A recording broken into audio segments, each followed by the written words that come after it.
Hi, I'm Scottish Sandman. I'm Van Damme 08. This is going to be another edition of the Game Freak TV podcast. Worked pretty well the first time, so we're going to keep it up.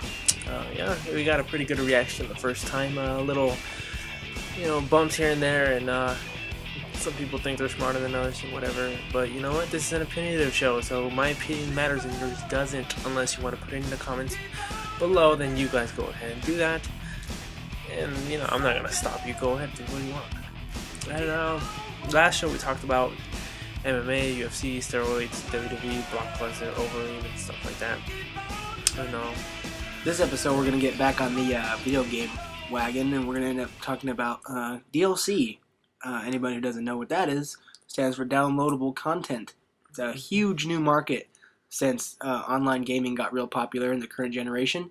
So, there's a lot of different aspects of downloadable content, how much it costs, what they charge you for exactly, first day DLC, stuff like that. So it's a pretty hot button issue and a lot of different aspects and perspectives on it. So I think it's a good topic for us to cover. Yeah, it's basically the industry's way to rob you of every little penny you have. Like, seriously, guys, come on. You guys are going to buy a Call of Duty. You guys buy it every year. And I'm not going to say I don't buy them. The last one I bought was Black Ops, okay? And it cost me $60. Okay, now look at this. You freaking buy a game for $60, and throughout the course of the year, they put all these DLCs out for about $15, $20 each.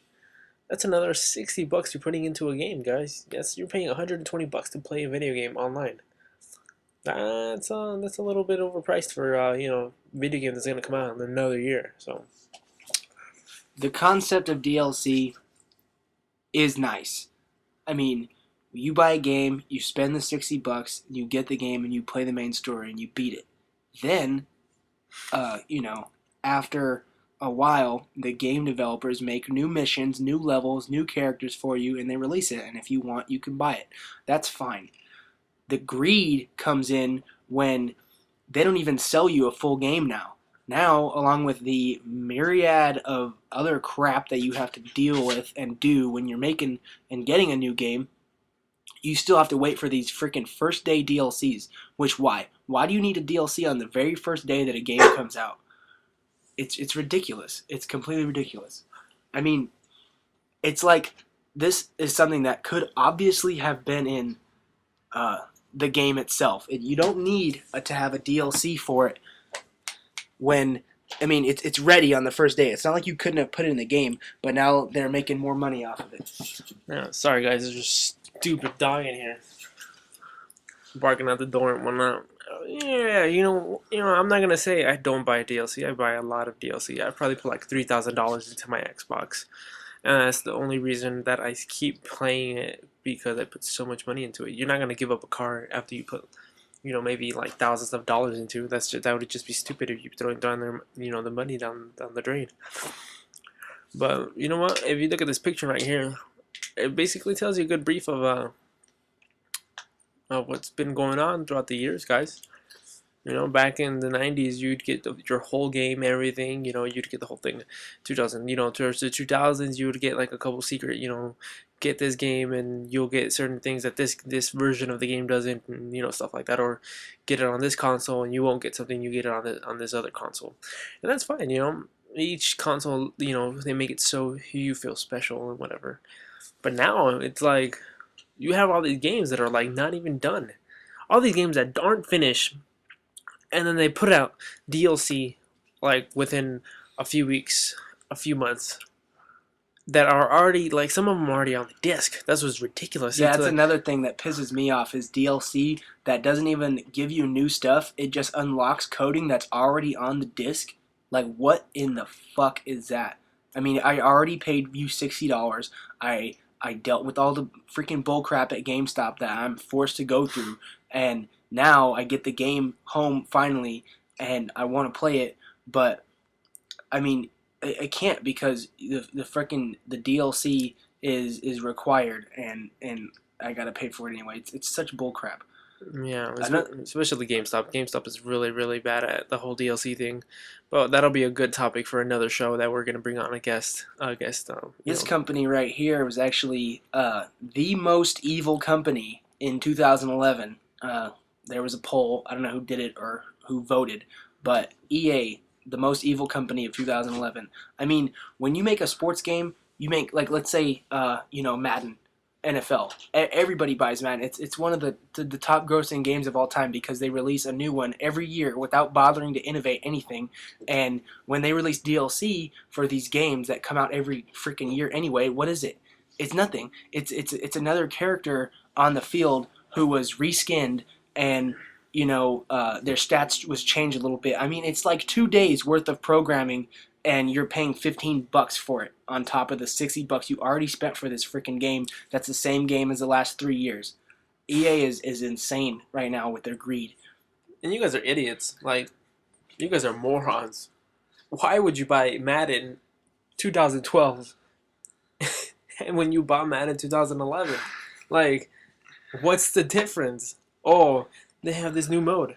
What do you fucking do? Just wait 2 years. The mode will still be in there, and maybe you'll get another thing that's new. Like, the roster hasn't changed. Barely any. If you want a roster update, just do it yourself.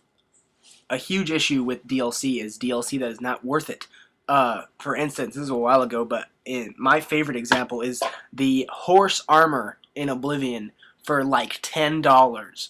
Like 10 freaking dollars to get armor on your horse. It doesn't make your horse have more health. It doesn't make him faster. It doesn't even look all that great. All it is greed. Like they sit around in their freaking little game studios and think of the stupidest goddamn ideas they can, and then when they finally find the dumbest one, they make it and then charge you for it.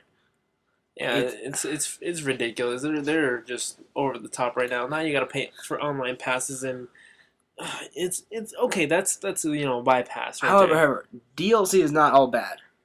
I mean, not everything about it is bad. For instance, Gotham City Imposters just released a new map, a new was it game mode? Oh, and then yeah, game mode and languages, and before that they gave you a couple weapons in the previous DLC. And it's all free. Like, okay, yeah, the servers suck ass, but who cares? Like, get a better connection, you freaking juice. All the stuff they're releasing, Gotham City Imposters, all the stuff coming out right now is free. They're giving it to you for free. They're like, here, thanks for playing our game. You are supporting the community, so you get to have this stuff for free. I mean, look at Call of Duty. Okay, they release new colors for your gun. I mean, who the hell gets to see your gun anyway? That was Gears. Through the whole game. Well, that was Gears. Doesn't Call of Duty do it too? No, Call of Duty gives you new maps What? and then like revisited maps. The hell ever. Okay, it's the same freaking game every goddamn year, and they want you to pay more for it. And they're like, oh yeah, we innovated because now you can put stickers on your gun. Like, it's the dumbest shit I've ever seen. Gotham City Imposters is an example of good DLC. Some DLC, like, for instance, the Da Vinci Disappearance for Assassin's Creed 2, awesome. Totally awesome game. I mean, DLC is fine in theory, but it's so infested with greed that I don't even buy DLC. I don't bother with it because it's not worth it. It's not worth me paying freaking more money to these greedy ass companies just because they said I should. Just because they had an idea and put it on Xbox Live doesn't mean that it's good enough to get the money out of my wallet. They get the money out of my wallet. I don't care. I'm really anal. I have to have everything in the game, like everything. Like, if there's something missing, fuck that. I'm gonna go get it because I cannot be without like what other people have. But you know what, guys? A DLC, it's give or take. Really, it's up to you. You make your own choice because there's good and bad in DLC. Or just buy it all. Buy it all. Maybe one day when your Xbox breaks, Microsoft will fix it for you for free just because you buy so much DLC. Keep on dreaming, Van Damme. All right, thank you guys. This has been another episode of our Game Freak podcast. Keep listening. We're going to keep doing different topics. It's probably going to be more than a weekly update because these podcasts are a lot easier to do. And if you have suggestions of any videos or any topics you want us to cover, go ahead and leave them in the comments. All right, then. See you later.